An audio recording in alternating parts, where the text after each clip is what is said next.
नमस्कार, मैं रवीश कुमार। इस इलेक्शन में कोई विश्लेषण अब नहीं बचा है। बिहार में एनडीए की जीत सुनिश्चित नजर आ रही है। चुनाव आयोग की वेबसाइट पर 243 में से 243 सीटों के रुझान आने लगे हैं। यहां तक कि तेजस्वी यादव राघोपुर से पीछे चल रहे हैं। 4 दौर के बाद बीजेपी के सतीश कुमार तेजस्वी यादव से 3000 वोटों से आगे थे। सतीश कुमार ने तीसरे दौर में भी 1200 वोटों की बढ़त बना ली थी और चौथे दौर में भी बरकरार रखा। यानी तेजस्वी यादव से 4 दौर में सतीश ये आगे निकलते रहे। तेज प्रताप यादव भी महुआ से पीछे चल रहे हैं। न्यूज चैनलों के प्रसारण में तेज प्रताप को सुबह के वक्त आगे दिखाया गया, लेकिन यहां पर एलजेपी के संजय कुमार सिंह से तेज प्रताप काफी पीछे हो गए हैं। 5 राउंड की गिनती के बाद तेज प्रताप यादव चौथे नंबर पर आ गए हैं। पहले नंबर के उम्मीदवार से 13,000 से ज्यादा वोटों से पीछे हो गए हैं। आंकड़े बदलते रहेंगे। इस वीडियो में हम यह भी देख रहे हैं कि सहयोगी पार्टियों का कैसा प्रदर्शन रहा है। दोनों ही गठबंधनों में कई सहयोगी पार्टियां हैं जिनकी बात बीजेपी, जेडीयू, आरजेडी की चर्चा में पीछे चली जाती है। एग्जिट पोल के समय से ही कहा जा रहा था एनडीए में चिराग पासवान का प्रदर्शन खराब होगा, मगर ऐसा नहीं हो रहा है। लोक जनशक्ति पार्टी 29 सीटों पर लड़ी थी और 22 पर आगे चल रही थी। इसका मतलब है चिराग पासवान ने भी अच्छा किया है, या इस चुनाव में भी वे अपने स्ट्राइक रेट को बेहतर करते हुए नजर आ रहे हैं। उनका मजाक भी उड़ाया जा रहा था इस स्ट्राइक रेट को लेकर, क्योंकि इसी के आधार पर वे विधानसभा में ज्यादा सीटें मांग रहे थे। यह दिखा रहे थे कि लोकसभा के चुनाव में 2024 के चुनाव में एलजेपी का स्ट्राइक रेट बहुत अच्छा था, तो सहयोगी दलों ने इस स्ट्राइक रेट का मजाक भी उड़ाया। मगर चिराग पासवान इस चुनाव में भी बेहतर प्रदर्शन करते नजर आ रहे हैं। चुनाव में बाहर नहीं हुए। फतुहा सीट पर लोक जनशक्ति पार्टी 940 वोटों से आगे चल रही थी। बलरामपुर में लोक जनशक्ति पार्टी की संगीता देवी 8000 वोटों से आगे चल रही थी। गोविंदपुर से विनीता मेहता 5000 वोटों से आगे चल रही थी। यहां पर 7 दौर की गिनती हो चुकी थी। गोविंदगंज से लोक जनशक्ति पार्टी के राजू तिवारी कांग्रेस के शशि भूषण राय से 8300 वोटों से आगे चल रहे थे। यह भी बहुत बड़ी लीड है। एलजेपी को काफी बड़ी लीड मिल रही है। बोधगया में 11 दौर की गिनती हो चुकी है और यहां पर लोक जनशक्ति पार्टी के श्याम देव पासवान 6542 वोटों से आगे चल रहे थे। श्याम देव पासवान राजद के कुमार सर्वजीत से आगे निकल गए। बख्तियारपुर से भी लोक जनशक्ति पार्टी के उम्मीदवार ने आरजेडी को पीछे कर दिया है। यहां से एलजेपी के अरुण कुमार आरजेडी के अनिरुद्ध कुमार से 7796 वोटों से आगे निकल गए। यहां पर 9 दौर की गिनती हो चुकी थी। उस तब तक का यह आंकड़ा हम आपको बता रहे हैं। तो एक तरह से एलजेपी ने इस चुनाव में काफी अच्छा प्रदर्शन किया है। एनडीए के एक और सहयोगी दल है जीतन राम मांझी, उनकी पार्टी है हम 6 सीटों पर चुनाव लड़ी थी। इसका भी प्रदर्शन अच्छा है। 4 सीटों पर आगे चल रही थी। इमामगंज, कुटुंबा, बाराचत्री और अतरी से आगे चल रही थी। कुटुंबा से बिहार कांग्रेस के अध्यक्ष राजेश राम पीछे हो गए। यहां पर हम के उम्मीदवार ललन राम ने राजेश राम से 4400 वोटों से बढ़त बना ली। 3 दौर की गिनती यहां हो चुकी थी। इमामगंज में हम पार्टी की दीपा कुमारी आरजेडी की ऋतुप्रिया चौधरी से 3600 वोटों से आगे निकल चुकी हैं। 13 नवंबर को जीतन राम मांझी ने ट्वीट किया कि उनका स्ट्राइक रेट अच्छा होगा। शायद उन्हें भी एनडीए की इतनी सीटें आने का अंदाजा नहीं होगा। जिस तरह से एनडीए के सभी घटक दलों को सीटें आ रही हैं, अब इस झगड़े का कोई मतलब नहीं कि किसका स्ट्राइक रेट किससे अच्छा होगा। सभी का ही स्ट्राइक रेट शानदार है। एनडीए की बढ़त पहाड़ सी हो गई है। कई जगहों पर 11 दौर की गिनती हो गई है, तो कहीं पर 13 दौर की भी, और कहीं पर 1 या 2 या 3 दौर की भी गिनती हुई है। कई जगहों पर काफी दौर की गिनती बाकी है। तो एनडीए की सभी छोटी पार्टियां शानदार प्रदर्शन कर रही हैं। उपेंद्र कुशवाहा की पार्टी आरएलएम 6 सीटों पर लड़ी थी। मगर एक पर ही आगे चल रही थी। महागठबंधन की एक सहयोगी है वीआईपी। इसके नेता मुकेश सहनी को डिप्टी सीएम घोषित किया गया। अभी तक के रुझानों में यह पार्टी किसी सीट पर आगे नजर नहीं आई। वीआईपी 10 सीटों पर लड़ रही है और अगर हार रही है तो यह बताता है कि महागठबंधन ने कैसे गठबंधन किए हैं। मुकेश सहनी का महागठबंधन को कोई फायदा नहीं मिला, जबकि तेजस्वी यादव ने अपनी सभी सभाओं में मुकेश सहनी को अपने साथ रखा। जब एनडीए को कमजोर बताया जा रहा था तब इसी आधार पर कहा जा रहा था कि महागठबंधन के पास 2 नए सामाजिक समीकरण हैं, मुकेश सहनी की पार्टी वीआईपी और आईपी गुप्ता की पार्टी आईआईपी, मगर दोनों ने महागठबंधन को कोई मजबूती नहीं दी है। मुकेश सहनी के बारे में यह कहा जा रहा था कि वीआईपी के वोटर बीजेपी के माने जाते हैं और रुझानों की माने तो एक अलग ट्रेंड दिख रहा है। जिस समाज के नाम पर मुकेश सहनी नेता बन रहे हैं उनका ही समाज किसी और को नेता मान रहा है।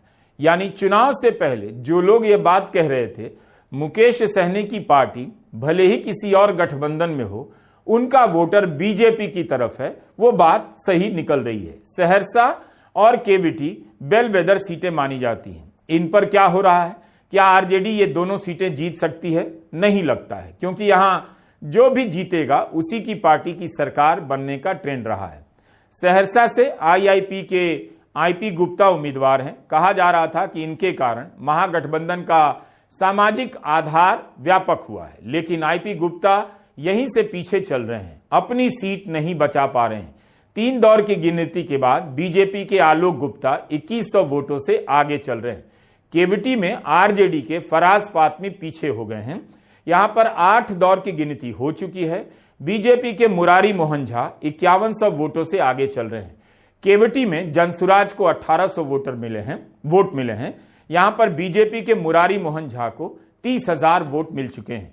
अलीनगर से बीजेपी की मैथिली ठाकुर जीत की तरफ जा रही हैं। अगर मैथिली जीत जाती हैं तो उनका नाम देश के युवा विधायकों में गिना जाएगा। कटिहार से बीजेपी के तारकेश्वर प्रसाद जीत की तरफ दिख रहे हैं। 2005 से ही यहां इस सीट से जीत रहे हैं। छपरा में खेसारी लाल यादव पीछे हैं। सीपीआईएमएल 7 सीटों पर आगे चल रही थी, जो घटकर 6 पर आ गई है। पालीगंज में यह पार्टी चुनाव लड़ रही है। यहां से संदीप सौरभ 3600 वोटों से आगे हैं। 6 दौर की गिनती हो चुकी है। पालीगंज में एलजेपी ने चुनाव लड़ा है। किशनगंज में 5 दौर की गिनती के बाद बीजेपी की स्वीटी सिंह 3100 वोटों से आगे चल रही हैं। ठाकुरगंज में जदयू के गोपाल कुमार अग्रवाल 7400 वोटों से आगे हैं। यहां एआईएमआईएम के गुलाम हसन दूसरे नंबर पर हैं और राजद यहां तीसरे नंबर पर है। दूसरे और तीसरे नंबर में 5000 का अंतर आ गया है, जबकि यहां 4 दौर की गिनती हो चुकी थी। बहादुरगंज में एलजेपी का उम्मीदवार आगे है। एलजेपी के मोहम्मद कलीमुद्दीन एआईएमआईएम के तौसीफ आलम से 3400 वोटों से आगे निकल गए हैं। यहां पर कांग्रेस तीसरे नंबर पर है। कोचा दमन में एआईएमआईएम के मोहम्मद सरवर आलम आगे चल रहे हैं। यहां 6 दौर की गिनती के बाद राजद के मुजाहिद आलम 2300 वोटों से पीछे हो गए हैं। यहां पर बीजेपी तीसरे नंबर पर है। यहां मुकाबला एआईएमआईएम और आरजेडी के बीच हुआ था। सीमांचल की 3 सीटों पर एआईएमआईएम राजद से आगे है। पूर्णिया में 8 दौर की गिनती हो चुकी है। यहां पर बीजेपी के विजय कुमार खेमका कांग्रेस के जितेंद्र कुमार से 20,000 वोटों से आगे हैं। खेमका को हराना बहुत मुश्किल लग रहा है। इस सीट पर जनसुराज को 1400 वोट मिले, यानी जनसुराज के वोट से किसी को यहां नुकसान नहीं हुआ। बीजेपी को भी जनसुराज से नुकसान नहीं पहुंचा है, जबकि सभी विश्लेषणों में यह दावा किया गया कि जनसुराज पार्टी अगर किसी को नुकसान पहुंचा रही है तो बीजेपी को पहुंचा रही है। और यह भी कहा गया कि प्रशांत किशोर के मुद्दे बिहार के युवाओं में ज्यादा लोकप्रिय हुए हैं, मगर वोटों के प्रदर्शन से ऐसा नहीं लगता कि बिहार के युवाओं ने प्रशांत किशोर पर भी भरोसा किया है। अररिया में शगुफ्ता अजीम 7800 वोटों से आगे चल रही थी। कांग्रेस के उम्मीदवार यहां दूसरे नंबर पर नजर आए और 4 दौर की गिनती हो चुकी थी। मधेपुरा में यादवों की मजबूत सीट मानी जाती है, मगर यहां जदयू की कविता कुमारी शाह राजद के चंद्रशेखर से 5200 से अधिक वोटों से आगे निकल गईं। चंद्रशेखर 3 बार के विधायक हैं। अगर कविता कुमारी यहां से जीत जाती हैं तो इस सीट पर पहली महिला और पहली बार गैर यादव उम्मीदवार होंगी। आज तक इस सीट पर गैर यादव उम्मीदवार नहीं जीत सका है। 2 राउंड की गिनती के बाद छपरा की सीट पर बीजेपी की छोटी कुमारी राजद के स्टार उम्मीदवार शत्रुघ्न सिन्हा उर्फ खेसारी लाल से 1600 वोटों से आगे चल रही हैं। 2010 से इस सीट पर बीजेपी जीतती आ रही है। तेजस्वी यादव से लेकर अखिलेश यादव, रवि किशन, निरहुआ ने इस सीट पर बीजेपी और आरजेडी दोनों के लिए प्रचार किया, अलग अलग अपने अपने दलों के लिए। सोनपुर में 2 दौर की गिनती हो चुकी थी। बीजेपी के विनय कुमार सिंह राजद के रामानुज प्रसाद से 70 वोटों से आगे निकल गए थे। 2 दौर की गिनती यहां हुई थी।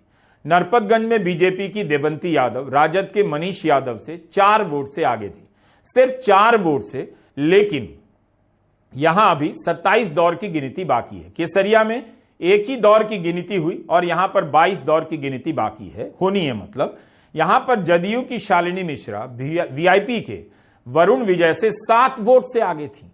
परसा में 3 दौर के बाद जदयू के छोटे लाल राय राजद की करिश्मा से 80 वोट से आगे थे। सोचिए यहां पर उम्मीदवारों की हालत कितनी खराब होती होगी। काटने के लिए नाखून भी नहीं बचते होंगे, कुर्सी नोच रहे होंगे। 7 और 10 वोट से आगे पीछे होने का मतलब है बीपी का रेट कितना आगे पीछे हो रहा होगा, कोई अंदाजा लगा सकता है। जीरादेई में 5 दौर की गिनती हो चुकी है। यहां पर जदयू के भीष्म प्रताप सिंह 470 वोट से आगे है।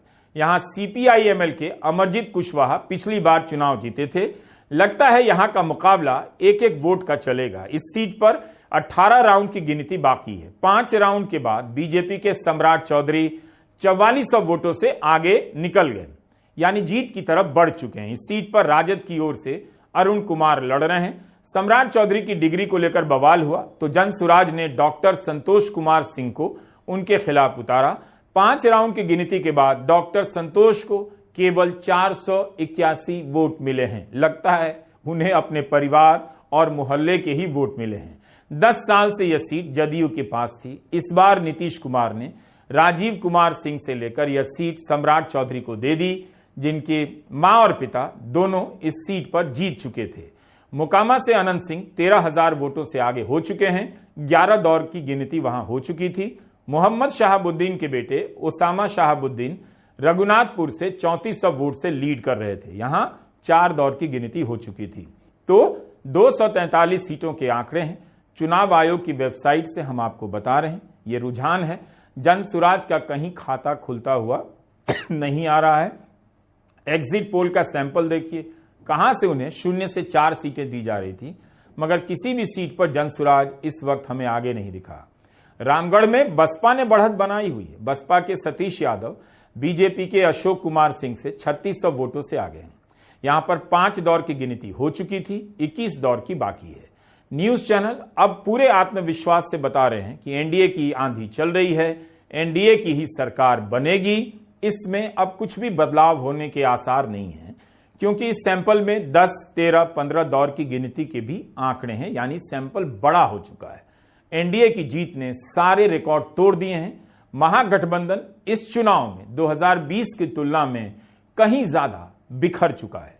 नमस्कार, मैं रवि। माहौल गलत बनाया जा सकता है, भले ही ईवीएम से छेड़छाड़ न हुई हो, लेकिन प्रशासन और मीडिया की भूमिका चुनाव की दिशा बदल सकती है। और यही विपक्ष कह रहा है कि वह 100 मीटर की दौड़ में 50 मीटर पीछे से शुरू करता है।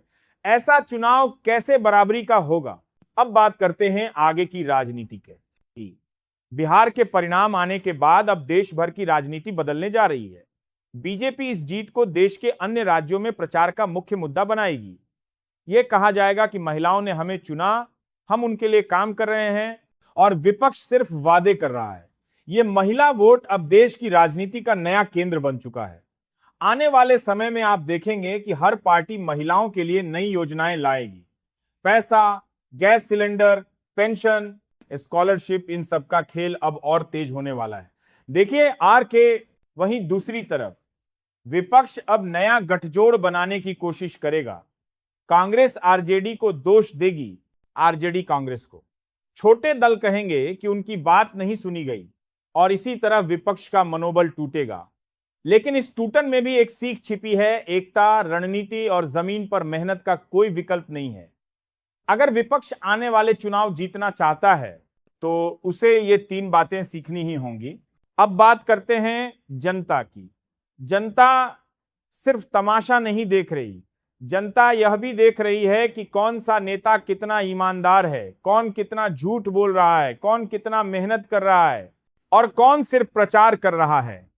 आने वाले समय में जनता की यह समझ और भी तेज होगी, क्योंकि अब सोशल मीडिया का दौर है। हर बात वायरल होती है, हर बयान लोगों तक पहुंचता है।